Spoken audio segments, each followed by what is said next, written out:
warahmatullahi wabarakatuh dan selamat pagi anak-anak sekalian yang saya banggakan. Pada hari ini saya akan menjelaskan sedikit materi tentang motor arus bolak-balik atau motor AC. Sebagaimana yang sudah kita jelaskan bersama bahwa motor listrik berdasarkan sumber tegangannya itu dibagi dua, yaitu motor AC dan motor DC. Untuk saat ini kita bahas dulu tentang motor arus bolak-balik atau motor AC.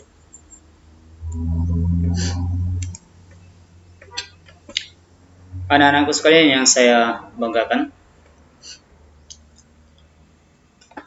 jadi motor AC itu adalah merupakan sebuah motor listrik yang tenaga penggeraknya berasal dari arus bolak-balik atau alternating current. Motor AC ini lebih sering digunakan di industri dibanding motor DC. Namun, kadang motor AC ini itu tidak terlalu baik digunakan untuk pengoperasian pada kecepatan tegangan rendah. Beda dengan motor DC. Ini baik untuk kecepatan rendah. Kemudian untuk motor AC itu terdiri dari dua bagian dasar. Yang pertama adalah stator. Ya, stator itu adalah merupakan bagian yang tidak dapat bergerak atau diam. Jadi kalau misalnya kalian perhatikan ada sebuah motor yang sedang dioperasikan, kalian perhatikan bentuknya. Nah, bagian yang diam itulah yang disebut dengan stator. Nah, stator merupakan kumparan yang dialiri dengan arus bolak-balik untuk menghasilkan medan magnet yang berputar. Kemudian stator ini terbentuk atas lapisan plat-plat tipis dengan sejumlah full atau alur-alur yang tersusun melingkar seperti jari-jari pada roda. Kemudian seutas kawat tembaga dililitkan sebanyak sekian lilitan atau putaran di tiap-tiap full atau kutub. Kemudian bagian yang kedua adalah rotor. Jadi ini kebalikannya, stator itu adalah rotor. Kalau stator tadi adalah bagian yang diam, nah justru rotor itu adalah bagian yang mengalami perputaran atau bagian yang bergerak. Kalau misalnya kalian perhatikan, ada motor yang beroperasi, kemudian ada bagian yang bergerak, maka bagian yang bergerak itulah yang disebut dengan rotor. Perputaran rotor disebabkan karena adanya medan magnet dan lilitan kawat pada rotor. Sedangkan torsi dari perputaran rotor ditentukan oleh banyaknya lilitan kawat dan juga diameternya. Jadi ditentukan oleh jumlah kawat dan diameter kawat. Nah, pada rotor terdapat kutub-kutub magnet dengan lilitan-lilitan kawatnya dialiri oleh arus searah. Kutub magnet rotor terdiri dari dua jenis. Jadi kutub magnet rotor terdiri dari dua jenis, yaitu rotor kutub menonjol atau silent,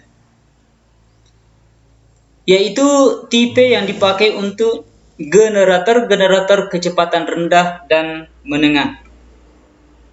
Sedangkan yang kedua adalah rotor kutub tidak menonjol atau rotor silinder, yang mana peruntukannya untuk generator turbo atau generator kecepatan tinggi. Nah, kemudian terdapat dua jenis motor AC dari jenis atau tipe rotor yang digunakan. Jadi jenis motor AC itu kalau kita lihat dari segi tipe rotor, maka itu ada dua. Apa itu?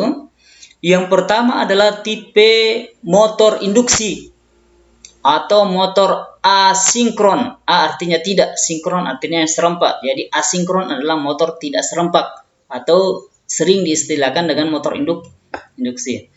Nah, medan magnet pada rotor motor ini itu diciptakan oleh arus induksi. Yang kedua adalah motor sinkron, yang mana motor ini tidak bergantung pada induksi. Sebagai hasilnya dapat memutar tepat pada frekuensi supply atau kelipatan dari frekuensi supply.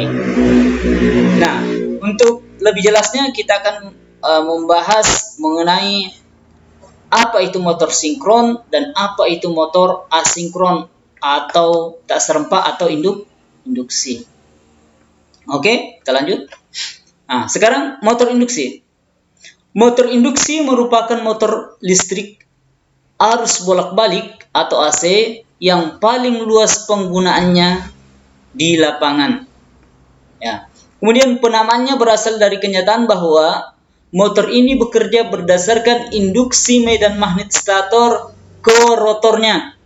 Jadi, induksi medan magnet stator ke rotornya, di mana arus rotor motor ini bukan diperoleh dari sumber tertentu, tetapi merupakan arus yang terinduksi sebagai akibat adanya perbedaan relatif antara putaran rotor dengan medan putar atau rotating magnetic field atau medan putar yang dihasilkan oleh arus stator. Motor induksi sangat banyak digunakan di dalam kehidupan sehari-hari, baik di industri maupun di rumah tangga. Motor induksi yang umum dipakai adalah motor induksi 3 fas. Jadi yang di industri ini yang paling banyak, motor induksi yang paling banyak dipakai adalah motor induksi 3 fas dan motor induksi 1 fas.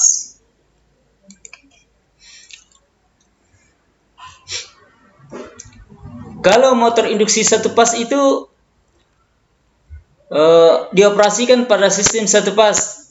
Kalau motor induksi 3 fas itu dioperasikan pada sistem tenaga 3 fas. Itu perbedaannya. Sehingga motor induksi 3 fas ini jarang digunakan pada rumah tangga, tapi paling banyak digunakan pada industri. Demikian pula motor induksi 1 fas itu yang paling banyak digunakan di rumah tangga.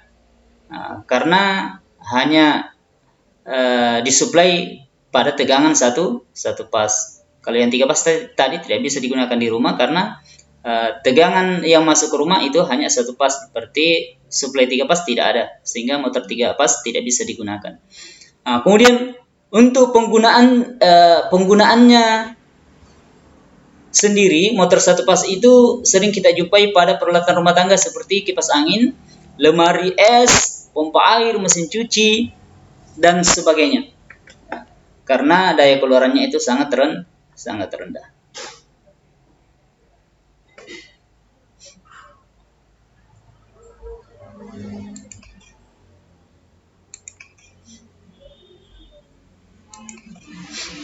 Kemudian, konstruksi motor induksi. Jadi, konstruksi motor induksi. Motor induksi pada dasarnya mempunyai 3 bagian penting sebagai berikut. 1. Stator. Merupakan bagian yang diam atau mempunyai kumparan yang dapat menginduksikan medan elektromagnetik kepada kumparan rotornya. Konstruksi stator motor induksi pada dasarnya terdiri dari bagian-bagian sebagai berikut. Yang pertama adalah rangka stator, kemudian inti stator, terdiri dari besi lunak atau baja silikon, kemudian alur yang merupakan tempat meletakkan belitan atau kumparan stator, dan berikutnya adalah kumparan stator dari tembaga.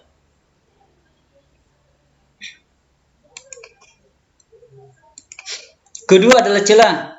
Di antara stator dan rotor terdapat celah udara yang merupakan ruangan antara stator dan rotor, di mana pada celah udara ini lewat flux induksi stator yang memotong kumparan rotor sehingga menyebabkan rotor berputar.